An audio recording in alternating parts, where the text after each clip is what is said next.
திருப்பலி வாசகங்கள் செவ்வாய்க்கிழமை 26 டிசம்பர் 2023. புனித ஸ்தேவான் விழா. இதோ வானம் திறக்கப்பட்டதையும் மானிட மகன் கடவுளுடைய வலப்புறம் நிற்பதையும் காண்கிறேன். முதல் வாசகம். இதோ வானம் திறந்திருப்பதை காண்கிறேன். திருத்தூதர் பணிகள் நூலிலிருந்து வாசகம். அதிகாரம் 6 வசனங்கள் 8 முதல் 10 மற்றும் அதிகாரம் 7 வசனங்கள் 54 முதல் 60 வரை. அந்நாட்களில் ஸ்தேவான் அருளும் வல்லமையும் நிறைந்தவராய் மக்களிடையே பெரும் அருஞ்செயல்களையும் அரும் அடையாளங்களையும் செய்து வந்தார். அப்பொழுது உரிமை அடைந்தோர் எனப்படுவோரின் தொழுகை கூடத்தை சேர்ந்த சிலரும் சிரேன், அலெக்சாந்திரியா நகரினரும் சிலிசியா ஆசியா மாநிலத்தவரும் ஸ்தேவானோடு வாதாடத் தொடங்கினர். ஆனால் அவரது ஞானத்தையும் தூய ஆவி வாயிலாக அவர் பேசிய வார்த்தைகளையும் எதிர்த்து நிற்க அவர்களால் இயலவில்லை. இவற்றை கேட்டவர்கள் உள்ளம் கொதித்தெழுந்து அவரை பார்த்து பற்களை நரநரவென கடித்தார்கள். அவரோ தூய ஆவியின் வல்லமையை நிறைவாய் பெற்று வானத்தை உற்று நோக்கினார். அப்போது கடவுளின் மாட்சியையும் அவர் வலப்பக்கத்தில் இயேசு நிற்பதையும் கண்டு, இதோ வானம் திறந்து இருப்பதையும் மானிட மகன் கடவுளது வலப்பக்கத்தில் நிற்பதையும் காண்கிறேன் என்று கூறினார். ஆனால் அவர்கள் தங்கள் செவிகளை அடைத்து கொண்டு பெரும் கூச்சலிட்டு ஒருமிக்க அவர் மேல் பாய்ந்தார்கள். நகரத்திற்கு வெளியே இழுத்து கொண்டு போய் அவர் மேல் கல் எறிந்தார்கள். சாட்சிகள் தங்கள் மேலுடைகளை சவுல் என்னும் இளைஞரிடம் ஒப்படைத்தார்கள். அவர்கள் ஸ்தேவான் மீது கல் எறிந்தபோது அவர், ஆண்டவராகிய இயேசுவே, எனது ஆவியை ஏற்றுக்கொள்ளும் என்று வேண்டிக் கொண்டார். பின்பு முழந்தாள் படியிட்டு உரத்த குரலில், ஆண்டவரே, இந்த பாவத்தை இவர்கள் மேல் சுமத்தாதையும் என்று சொல்லி உயிர் விட்டார். இது ஆண்டவரின் அருள்வாக்கு. இறைவா, உமக்கு நன்றி. பதிலுரை பாடல். ஆண்டவரே, உமது கையில் என் உயிரை ஒப்படைக்கின்றேன். எனக்கு அடைக்கலம் தரும் கற்பாரையாயிரும், என்னை பாதுகாக்கும் வலிமை மிகு கோட்டையாயிரும். ஆம், என் கற்பாரையும் என் கோட்டையும் நீரே. உமது பெயரின் பொருட்டு எனக்கு வழிகாட்டி என்னை நடத்தியருளும். ஆண்டவரே, உமது கையில் என் உயிரை ஒப்படைக்கின்றேன். உமது கையில் என் உயிரை ஒப்படைக்கின்றேன்.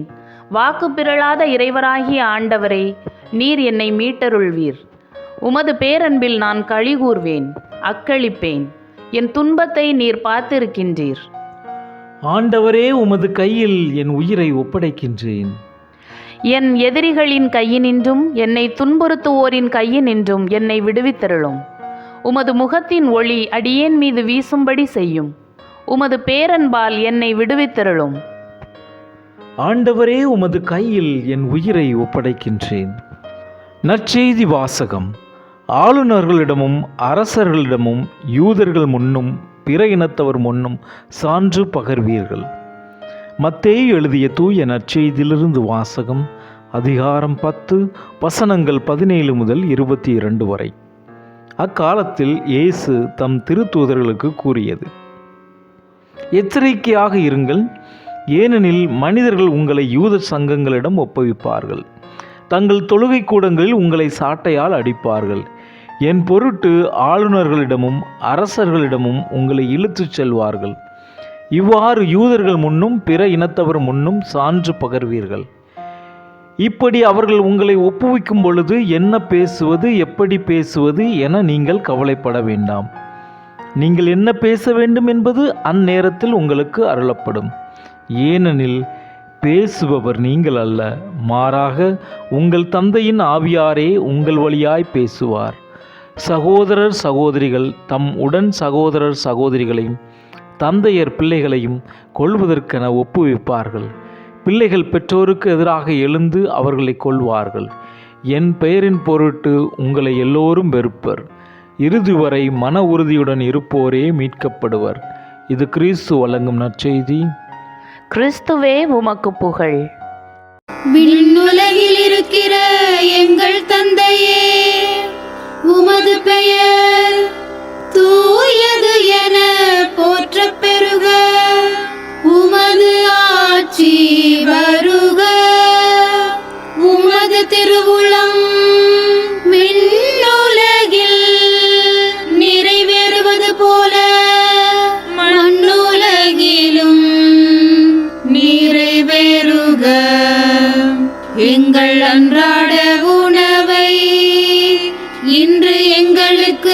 தாரும்.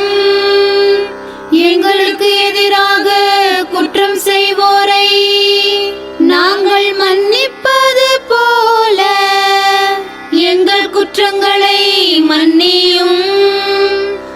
எங்களை சோதனைக்கு உட்படுத்தாதேயும், தீமையிலிருந்து எங்களை விடுவித்தருளும். மிகவும் இரக்கமுள்ள தாயே, உமது அடைக்கலமாக ஓடி வந்து உம்முடைய உதவி நன்மைகளை இறந்து உம்முடைய பரிந்துரையை கெஞ்சி கேட்ட ஒருவராகிலும் உம்மால் கைவிடப்பட்டார் என்று உலகில் சொல்ல கேள்விப்பட்டதில்லை என்பதை நினைத்தருளும். கண்ணியருடைய அரசியான கண்ணியே, தயையுள்ள தாயே, இத்தகைய நம்பிக்கையால் தூண்டப்பெற்று உம்முடைய திருவடியை அண்டி வருகிறேன். பெருமூச்சுடனும் அழுகையுடனும் பாவி நான் உம் கருணைக்கு காத்துக்கொண்டு உம் திருமுன் நிற்கிறேன். மனு உருவான வாக்கின் அன்னையே, என் மன்றாட்டை புறக்கணியாமல் எனக்காக தயவாய் வேண்டிக் கொள்ளும். ஆமேன். அமலோற்பவியான புனித மரியாயே, பாவிகளுக்கு அடைக்கலமே, இதோ உம்முடைய அடைக்கலமாக ஓடி வந்தோம். எங்கள் பேரில் இரக்கமாயிருந்து எங்களுக்காக உம் திருமைந்தனை வேண்டிக் கொள்ளும்.